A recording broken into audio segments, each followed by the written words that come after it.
Hello everyone. Today in this video we are going to understand a very beautiful poem, Wind. This poem is composed by Subramanya Bharti. इस poem में poet ये message देते हैं कि किस तरह से हम लोगों को स्ट्रांगली जो भी अपने लाइफ के एडवर्सिटीज़ हैं, जो भी चैलेंजेस हैं, उसको फेस करना चाहिए. विंड जो नेम है पोएम का, और विंड जो है यहाँ पे स्टैंड करती है डिफ़िकल्टीज़ और एडवर्सिटीज़ के लिए. जो भी मुश्किल हम ज़िंदगी में फ़ेस करते हैं, जो भी चैलेंजेस हम फेस करते हैं, उस चैलेंजेस को सिंबलाइज़ किया गया है विंड के ज़रिए. और कैसे पोएट हमें बताते हैं कि we need to be strong enough to face the challenges of life. क्योंकि जो विंड है वो स्ट्रॉन्ग पीपल को और ज़्यादा फ्लरिश करने का मौका देते हैं. यानी कि जो चैलेंजेस या डिफ़िकल्टीज इन लाइफ है वो स्ट्रॉन्ग लोगों को और ज़्यादा आगे बढ़ने का मौका देते हैं, जबकि जो वीक पीपल है वो आसानी से ब्रेक डाउन होते हैं डिफ़िकल्टीज़ के सामने और एडवर्सिटीज़ के सामने. तो बच्चों, ये जो पोएम है इसका पूरा जो सेंट्रल आइडिया यही है कि किस तरह से हमें स्ट्रॉन्ग होना चाहिए मेंटली, फिज़िकली, ताकि हम हर तरह के मुश्किलों का सामना आसानी से कर सकें. और ये मुश्किल ही तो है जो हमें महान बनाती है, या जो लोगों को महान बनाती है. जो स्ट्रॉन्ग पीपल है they become much stronger when they move through this difficulties, when they move through this challenges, whereas the weak people they break down. तो वीक पीपल जो है वो ब्रेक डाउन होते हैं. तो इसमें wind is a symbol for difficulties और adversities in life.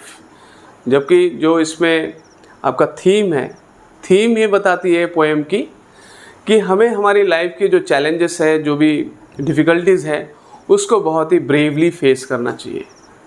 और जहाँ तक मोरल ऑफ द पोएम है, मोरल क्या है इस पोएम का? मोरल ये है कि जो स्ट्रॉन्ग पीपल है they become stronger by facing the difficulties and challenges. ठीक है, जो चैलेंजेस है वो strong people they show their grit, they show their determination, and with their grit and determination they are able to face those challenges, and they move through those challenges and become much stronger, right? Whereas the weak people they break down. तो आज इसी poem को हम line to line discuss करेंगे, और इसके बाद जो है पोएम का जो मेन पॉइंट्स है, की पॉइंट्स हैं, उसको भी बड़े जल्दी में हम इसको डिस्कस करेंगे. तो आइए शुरू करते हैं. मैं पोएम आपके सामने रीड आउट करता हूँ और उसको एक्सप्लेन करता हूँ. ठीक है. Wind come softly, don't break the shutters of the windows, don't scatter the papers, don't throw down the books on the shelf. There look what you did, you threw them all down, you tore the pages of the books, you brought rain again.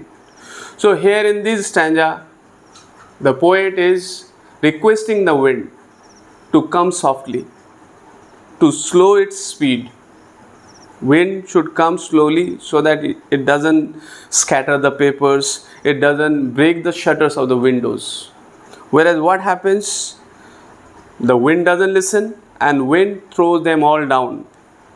The wind tears the pages of books, and the wind also brings rain again. For the poor people, those whose houses have been built very weak, they have a problem when it is raining too much. They are not able to protect themselves from torrential rainfall.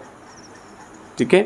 तो इस तरीके से जो है rain भी जो है उन लोगों के लिए मुसीबत बन जाती है, गरीब लोगों के लिए, या जो जिनके घर पक्के नहीं बने हुए होते हैं, या जो बहुत ही मेकशिफ्ट काइंड के हाउस में रहते हैं. तो उनके जो स्थिति है आप ये देखेंगे, बहुत ज़्यादा बारिश से भी वो बहुत परेशान होते हैं. तो एक तरह से यहाँ पर रेन को हालांकि पर्सोनिफाई किया है, जो फिगर ऑफ स्पीच यहाँ पे यूज़ किया गया है, यहाँ पे यू करके रेफ़र किया गया है. तो आप इसको देखेंगे विंड पूरे पोएम में पर्सोनिफिकेशन का, इसमें wind has been treated as a human being, एक ह्यूमन बीइंग के तौर पे इसको ट्रीट किया गया.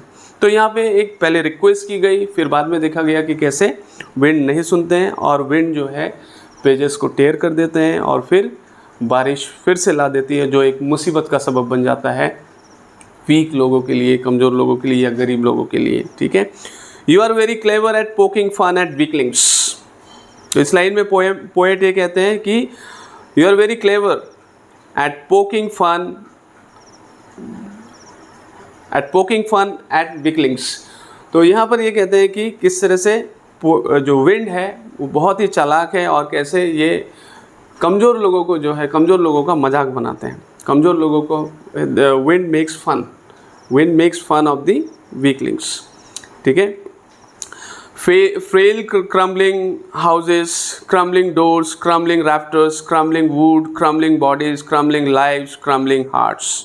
तो जो कमज़ोर होते हैं, राइट, जो कमज़ोर घर होते हैं, कमज़ोर डोर होते हैं या कमज़ोर राफ्टर्स होते हैं, क्रम्बलिंग वुड, क्रम्बलिंग बॉडीज़. तो क्रम्बलिंग जो है, जो भी वीक चीज़ें होती हैं या वीक लाइव्स होती है, they are very badly affected by the wind. The wind god winnows and crushes them all. What this line means? Here the wind is treated as a god. Wind को जो है god की तरह treat किया गया है. और wind क्या करते हैं? विनो करती है. विनो करने का मतलब क्या है? Separates the grain from its husk. Grain को हस्क से अलग करती है. तो एक तरह से जो ग्रेन बच जाता है और जो हस्क है वो हवा में उड़ जाता है. तो कहने का मतलब वीक जो है वो डिस्ट्रॉय हो जाता है, क्रश हो जाता है, और जो स्ट्रॉन्ग होता है वो रह जाता है. ठीक है. Strong remains as it is, it doesn't get affected. Okay. Whereas a weak is crushed. जो वीक होता है वो क्रश हो जाता है. तो विंड यहाँ पर विनो जो करती है, through the act of winnowing, the poet is trying to send the message और give the message that the strong is left unaffected, whereas a weak is crushed. ठीक है. जो ग्रेन है that is standing for the strong people, and the husk that is thrown away, that is flown away by the wind, the husk stands for the weak people. तो इस तरीके से जब winnowing होती है तो जो हस्क होती है वो कमज़ोर होने की वजह से वो हवा में उड़ जाती है, whereas जो दाने होते हैं, जो ग्रेन्स होते हैं, वो रह जाती है. ठीक है. He won't do what you tell him. Wind जो है आपकी बात नहीं सुनेंगी. विंड को आप कितना भी रिक्वेस्ट कर लें. तो इसलिए लास्ट में पोएट ये कहते हैं, so come let us build strong homes. ठीक है. Come let us build strong homes, let us join the doors firmly, practise to form the body, make the heart steadfast. तो यहाँ पर poet ये suggestion देते हैं कि क्यों ना हम अपने आप को मजबूत बनाएं. ठीक है. हमें हमारे घर को मजबूत बनाना चाहिए, हमारे डोर्स को, जॉइंट्स को मजबूत बनाना चाहिए, हमारी बॉडी को मजबूत बनाना चाहिए और हमारे हार्ट को स्टेड फास्ट बनाना चाहिए. हमारा हार्ट ऐसा होना चाहिए, लॉयल और फेथफुल रहना चाहिए. जो भी हमारा एम होता है उसके प्रति हमें लॉयल एंड फेथफुल रहना चाहिए. ऐसा नहीं होना चाहिए कि हम अपने एम्स को बदलते रहें. ठीक है. Once we have decided to achieve something, once we have set up some goal for our self, उस गोल को हमें अचीव करना है. तो बच्चों, मेरे को उम्मीद है कि आपको ये पूरी बात समझ में आ रही होगी. इसमें हम यही कह रहे हैं कि किस तरह से पोएट ये कहते हैं कि हमें अपने आप को मजबूत बनाना है, क्योंकि विंड हमारी बात तो सुनेंगे नहीं. ठीक है. विंड हमारी बात नहीं सुनना है. Wind is not going to listen to us, is not going to, we can not dictate terms to wind, right. We cannot dictate terms to winds. The wind will not listen to us. So what is the better option for us? What option we are left with? We have no other option but to make ourselves strong. We have to build our houses strong, so that we don't complain of the wind. We don't complain of the adversities, because weak people, they complain of the adversities. They complain of the challenges. They often keep on complaining that this happened with me, that happened with me, this wrong thing happened with me, right? We will make excuses then. So we don't have to make excuses. We have to make ourselves strong. So you have to make your heart also steadfast. As I said that we have to remain firm on our goal. We have to remain firm on our goal. We have to remain loyal to our goal. Once we have decided to achieve something, we should not keep changing it. Okay. Do this and the wind will be friends with us. The wind blows out weak fires, he makes strong fires roar and flourish. His friendship is good, we praise him every day. So when we practice to make our body firm, when we become strong, then the wind will become our friend. Wind will not be a cause of problem to us then, and we will not keep on complaining then. Okay. So this is the whole poem. Actually, this is what the whole poem is talking about, that we need to be strong enough mentally, physically, and we should stop crying foul. We should stop crying, about that everything that is happening with me is wrong, or I am fated to face this kind of challenges, I am fated to live a life like this, why am I living a life, a cursed life?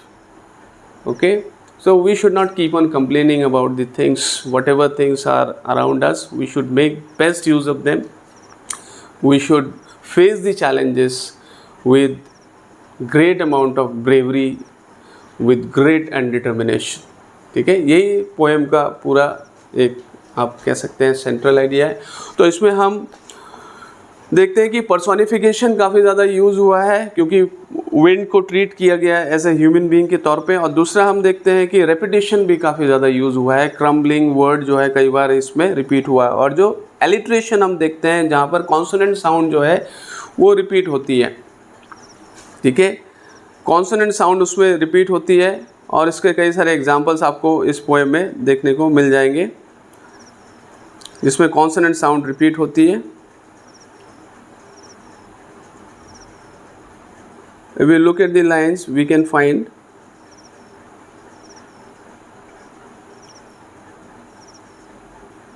fun at weaklings.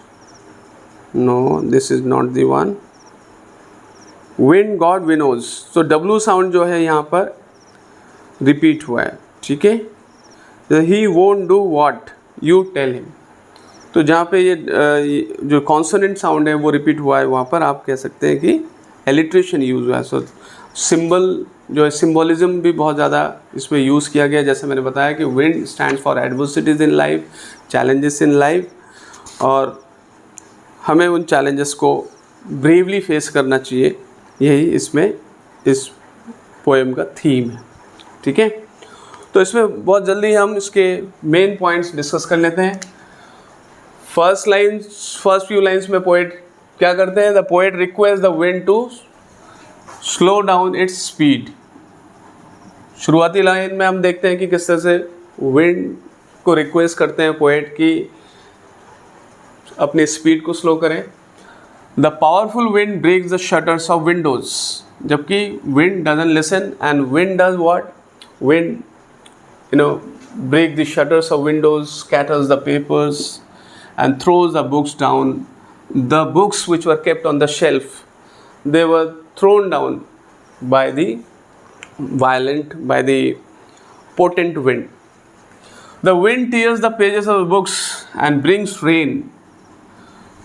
So those whose houses are built weak, they often complain of rains also, because they cannot keep the water off. Okay, during heavy rain, they might face lot of problems. So weak people, it is the weak people who make lot of complaints. They would say that why we are unfortunate, we are facing this kind of situation. Okay, and they keep talking about, and as the poet here is making request, जैसे यहाँ पे poet request कर रहे हैं, तो ऐसे ही हम जो है पहले रिक्वेस्ट के मोड पे रहते हैं. लेकिन ऐसा नहीं करना चाहिए, क्योंकि विंड तो हमारी बात सुन ही नहीं रहे. ठीक है, विंड को जो करना है वो करता ही है. ठीक है, so wind makes fun of the weak. तो यहाँ पर साफ बताया गया है कि जो wind will not change its attitude. In the first few lines the wind is shown as a naughty boy who makes fun of the weak people. Okay, the poet यहाँ पे सजेस्ट करते हैं लोगों को स्ट्रॉन्ग घर बनाने के लिए, एंड बी स्ट्रॉन्ग देमसेल्व्स. ठीक है, स्टेड फास्ट बनने के लिए और खुद को स्ट्रॉन्ग बनाने के लिए. Only weak people are afraid of challenges. तो यहाँ पे ये बताया गया, only weak people are afraid of challenges. The strong people make the way through them. Okay, the strong people make the way through them. So great people are also made great when they face those challenges bravely. So they emerge victorious. The strong people emerge victorious, whereas the weak people, they break down. The poet clearly sends the message across that wind is not going to change its attitude. Wind will remain the way it is. Wind will do whatever it likes. In the same way, difficulties or challenges in our life, they will not change their course. It is we who has to change. Okay? It is we who has to change. We need to change our attitude. We need to make strong. We need to be positive about facing the challenges, and we need to be positive about overcoming the challenges, because challenge itself is saying what, that it comes with some difficulty but it can be overcome. Okay, so with this attitude we should face the challenges in life. Okay, so this is the whole poem that I have discussed with you. In case of any doubts or questions, you can drop your questions in the comment box. And thank you so much for watching the video. Have a nice time. Bye bye.